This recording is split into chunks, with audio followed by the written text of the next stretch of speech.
Cats, welcome back. I'm Carrie with Cargo Cats Podcast, and I've got Noelle to my left and Michaela on my right. We are ABX Boeing 767 pilots with ABX Air.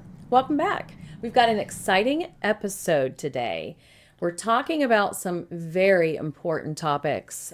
Michaela, what do we got? Well, so normally we tend to talk about maybe some funnier stuff. We're joking around on this podcast, but today we're actually going to talk about something that does pose a potential safety threat when you're flying. Lithium ion batteries, which is a mouthful to say 10 times fast. Lithium ion batteries are in many technological things that we use today: cell phones, laptops, e-bikes, e-cigs, toys, tools, pretty much in a ton of stuff that we use on a regular basis. And unfortunately, just like other batteries, lithium ion batteries could potentially overheat. It's called thermal runaway. And if that happens on board an aircraft, that could We've got problems. well, yeah, it could pose a potential threat to the crew on a cargo aircraft, or in the case of being carried underneath a passenger carrier aircraft, could pose a threat to everybody on board. 100%. Yeah. So you guys may have been asked before when you check in for your flight at the ticket counter if you are carrying any lithium ion batteries. That's really significant because they're supposed to be in your carry-on bag, not in your checked-in bag. And you might be asked by the airline too, if you are carrying them, where they're located. The reason for that is because if they are to overheat or experience thermal runaway, the airline needs to know where they're located so the crew, who is trained to handle fires, fire safety, and prevention, can take care of that if that were to get out of hand. So do keep that in mind. By adhering to strict transportation regulations and implementing advanced safety procedures, though, the aviation industry can mitigate these risks and also ensure the safe transportation of lithium-ion batteries. All right, let's bring up our guest quickly because we really want to hear what he's got to say. Joining us today is Captain Bob Brown, and he's the Vice President of the Coalition of Airline Pilots Association. He's an industry expert on the transportation of lithium-ion batteries. That is a mouthful to say. It really is. He's the chairman of the Department of Transportation Lithium Battery Air Safety Advisory Committee. Hey, Bob. Hi, how are you doing today? I'm great, and I hope that you are staying warm down there in Florida. I am. Don't let the Good. jacket fool. Good. Well, thank you for taking time out to talk with us today and just get more knowledge about this topic because it is important. We need to know how to address this in the industry. I guess for our listeners, for our cat listeners to start out, can you give us a background of your expertise in the aviation industry and then maybe give us a background on the transportation of the batteries? Sure, thanks. So you talked about some of my credentials. Like you, I'm a 767 captain for a cargo airline and my work at the Coalition Airline Pilots Association. I also happen to chair a safety task force to mitigate the risk from lithium-ion batteries. And the White House and the Department of Transportation appointed me to chair the Lithium Battery Air Safety Advisory Committee. What that committee is, it's made up of 22 members. Half are from the airline and e-commerce regulation industry, and the other half are battery manufacturers. Because everyone recognizes there's a problem. We know the threat is real, and we wanted to come together in a collaborative way to figure out how to address it and make recommendations to Congress to fix things. Okay. You put this committee together, you're chairing it. How long have you been doing that? And what's the progress that's been made over the last year, couple of years, what have you? How long have you been doing that? So the committee has been a 6-year project. We meet in person 2 times a year. We, of course, work a lot outside of our in-person meetings. We've actually made quite a bit of progress. We've written our first report to Congress year 2, and we are just finalizing our final report to Congress. The committee sunsets in May of 2025. And so we have some final recommendations that we think need to be brought up and addressed. Just from a background point of view about the committee, it's really 4 subcommittees that work together. There's an incident reporting committee, and out of that we developed a program called TRIP that I can talk to in a little bit. We have regulations and gap analysis to find out where the regulations don't really work, and there's some really glaring examples of that when it comes to transporting medical devices and batteries. We have a supply chain safety and integrity committee, and the concept is that we will make batteries safe to fly. And it's really a matter of looking at the supply chain and figuring out how do you do that so when the battery gets on your aircraft, it is safe to transport. And then finally, a hazard review committee, which is made up of FAA and airline people who talk about the risk to help our partners in the battery industry understand just how real the threat is that we face. How flexible is the folks that are on the committee and that you're working with? How, I don't know what the word is, but flexible do they want to be able to work and solve this issue and come up with? It's a really great question because it was very polarizing at first. Our first vote on an issue turned out to be 11 to 11. Neither side was going to give it all. But the real benefit of having a committee like this is that we can look at the issue through each other's lenses. As in fact, I have a better understanding of how the supply chain works now and some of the problems manufacturers have. But equally important, and probably even more important, they started to see what was happening in the aviation world and how really catastrophic an in-flight fire from a lithium-ion battery can be, and also the escalating frequency of those fires. And so there's been give and take on both sides, right? But we've certainly opened up the dialogue and made things better. Good. Wow, excellent. So, Captain Brown, to go off of what you just said, then how significant exactly is this problem, and what data do you have to support this risk? Well, one of the byproducts of the Lithium Ion Battery Safety Committee was a program called TRIP, which stands for Thermal Runaway Incident Program. It started with 4 airlines, and it's grown to 35 airlines nowadays. And what it does, it's a data-driven approach so that when a fire happens on an airline or a thermal runaway event happens inside the airport boundary, it's recorded. And so we actually have some very detailed data. I'll give you a great example of that. We know that 80% of the lithium-ion battery thermal runways are happening in passenger airlines, and they're happening in the upper deck, and there's typically a flight attendant to deal with them. And we now know that the number one cause of that are vaping devices that go into thermal runway when they're poorly checked. But to show you how important this data is, we could drill down and we found out that 75% of those vaping devices were from one manufacturer. And we went to the Consumer Product Safety Commission and we had them talk to the manufacturer, and they have since discontinued that product, re-engineered it, and reintroduced the product. So the importance of having accurate data can't be overstated. To bring you up to today's snapshot of what our problem looks like, we are just over 2 events per week now of thermal runway events in aviation. Wow. Now, that doesn't necessarily have to be a fire. That can be a thermal runway event, a battery swelling, something smoking and emitting smoke. It could happen at a TSA checkpoint. For the cargo carriers, it often happens when a package is unloaded and going between airplanes, or it just came off an airplane. And of course, many events where it's just about to get on an airplane and it exhibits some very bad characteristics and it's stopped before it's even transported, but yet it's inside the fence of the airport. Very quickly, if you look at FAA statistics, they look slightly less because what the FAA wants to capture is what happened exactly on the airplane, whereas TRIP looks at inside the airport fence.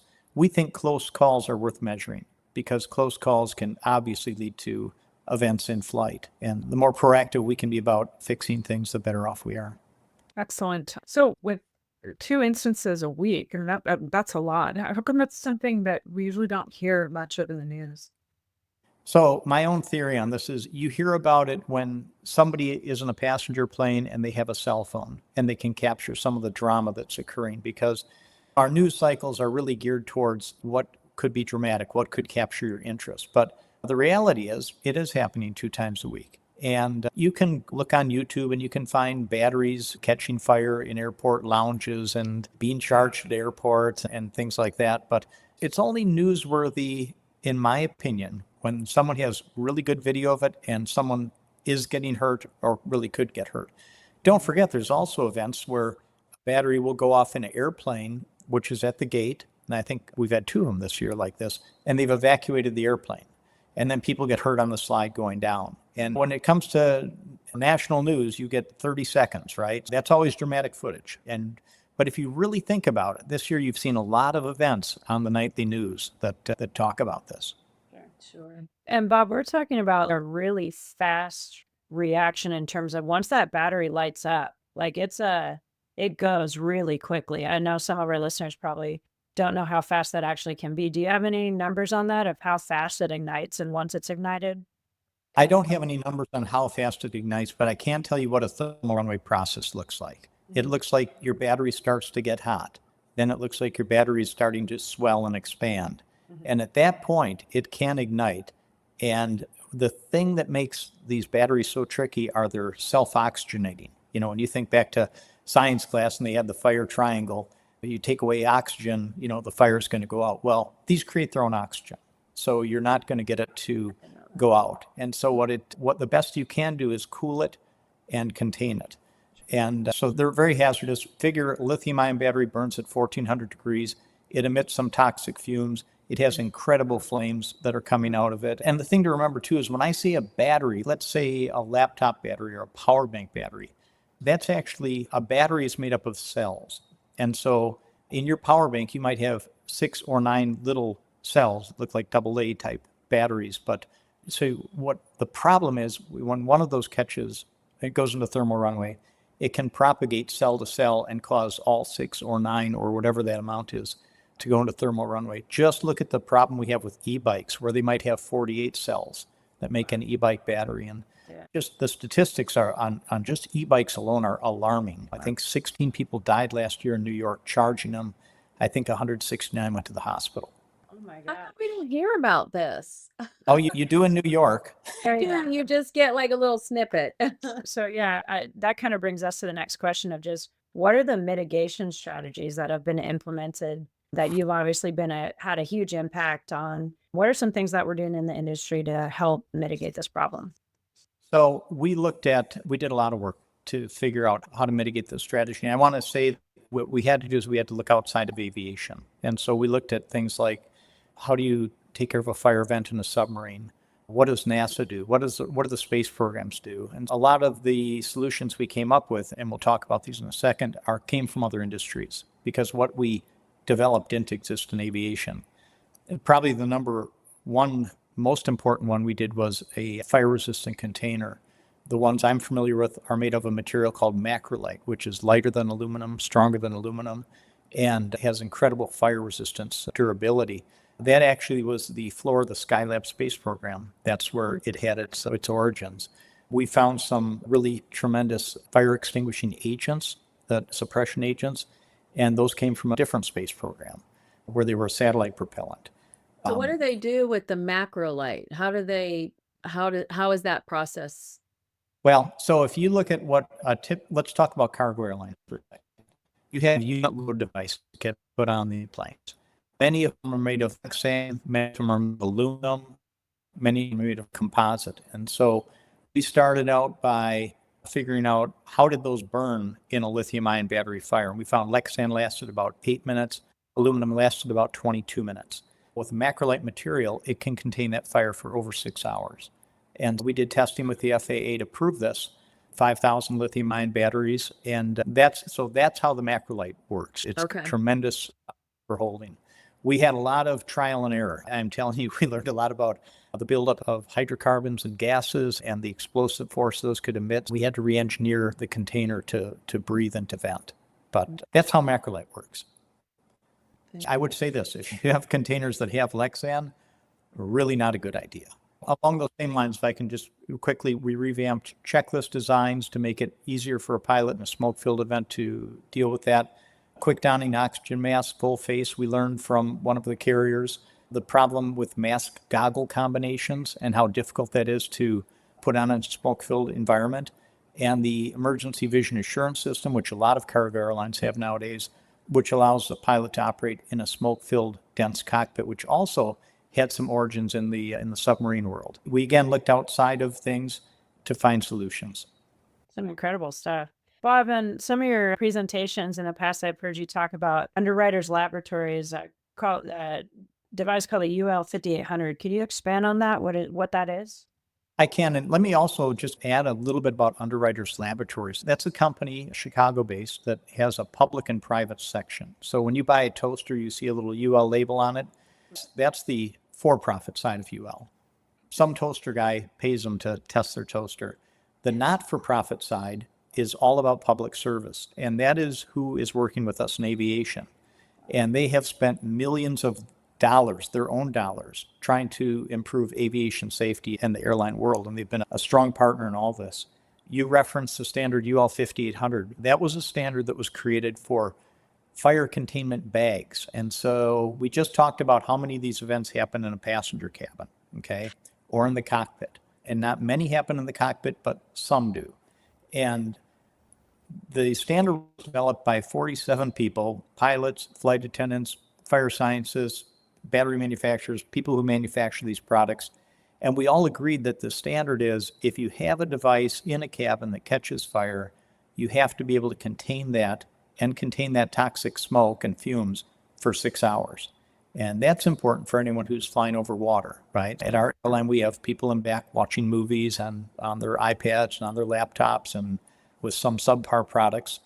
And what happens, right? If a fire breaks out and you're over the Atlantic or the Pacific, or quite honestly, if you're over Nevada, you may have a hard time getting down. Statistics show that if you're not on the ground in 17 to 20 minutes and you can't control the fire, that something catastrophic can happen. And we have about 8 different accidents that we can look back and point to. Swiss Air 111, UPS Flight 6, so on and so forth, that really met that criteria. And so UL 5800 is a standard for these bags. It's meant to contain a fire from a thermal runaway event and hold it for 6 hours and keep everyone safe. And I'll tell you what I'm very passionate about is that there's a lot of airlines today flying with products that don't make that standard at all. And to me, that's a little bit like having a life raft on your airplane that says it'll hold 5 people, but when 2 of them get on, it sinks. Or a slide to get off that's not adequate. If you're going to have safety equipment on an airplane, you better make sure it works. You better know that it's tested. And unfortunately, these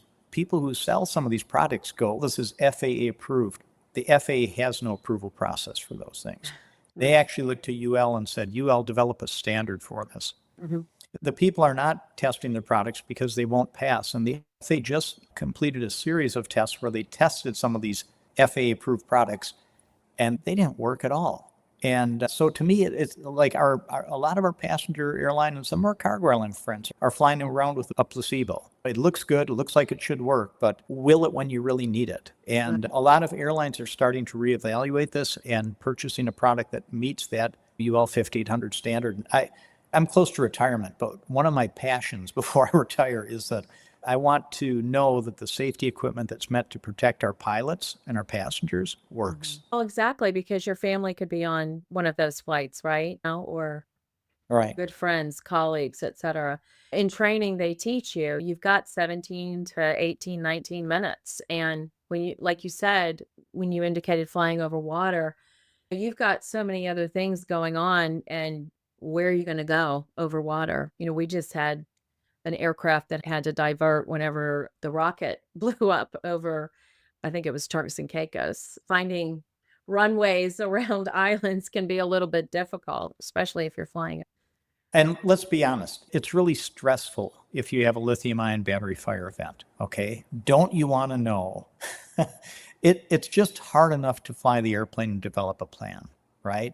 But don't you also want to know that you can capture, contain, and be safe with this device, knowing that you have something that's going to work? It's really hard, and really hard for us as cargo pilots, right? Because there's 2 or 3 of us, and there's a lot going on right there. The passenger airlines are fortunate to have flight attendants in back that can help address this, act as firefighters, right? So we don't have that same luxury in the cargo world. So do you have any final thoughts that you'd like to share? I can feel your passion, coming through the monitor, and how passionate and knowledgeable you are. Do you have any final thoughts that you'd like to share with our audience? I do. I mean, for sure, I'm all about standards, that things ought to work if they're advertised to work. But also, there's a problem. We've learned this through the Battery Air Safety Advisory Committee. We did some work with the FAA to test products that are being shipped on the e-commerce platforms. And there's a regulation that says batteries should be shipped at a 30% state of charge. Batteries are loose, and the regulations are changing, right? And so we bought I think it was 128 different batteries, and we sent them to the FAA for testing, and it was somewhere around, I think, 62% were over that 30% state of charge. And some of the things were just unbelievably scary that were being shipped. And we've also learned, you know, how if people have a hard time shipping batteries to an island, let's say Bermuda, right? An e-commerce platform will actually block you from shipping that. But what happens is they'll ship it to a different address in the States and they'll put it in the mail and mail it to Bermuda. So with no labels, no warnings, you have no idea there's a battery in there. It's just a workaround to the regulations. So I would like to see better enforcement of regulations. That would be one of those things that I would really hope for. Look, we have to take this serious. The threat is real. I know a few years ago, the FAA came out and said the big threats in aviation are drones and batteries. And I'll put batteries ahead of drones given the frequency of events that we're seeing. Wow. Bob, thank you so much for giving us an insight and the background of this whole lithium ion battery industry. It's been, I don't know, I feel like we better definitely be trained on how to do I this. always wondered about it, but I didn't know much on it, and I know some of the accidents that it's happened with. Yeah. It's scary to think about. And like he said, on a cargo plane, it's just maybe you and your captain and your FO, so one of you would have to go and deal with it. And then there's just one person flying the airplane, and that alone, there's a lot going on. Yep. So, Well, thank goodness we've got folks like Bob that are out there yeah, making a difference. doing all that work. That's yeah. right. Yeah. Good stuff, girls. Yeah. Good stuff. Well, remember, you can always check us out on Facebook and Instagram. And remember to like, subscribe, and hit that notification button. And as always, make sure you smash it. Also, go check out Captain Bob's presentation that we'll have a link to on this video, where you can learn a lot more. We kind of touched on it very briefly today. You could go on there and watch a really in-depth presentation that he's prepared. More on lithium battery technology and what they're doing to mitigate this issue with shipping batteries. Excellent. Yeah. See you next time. Yeah. Thanks.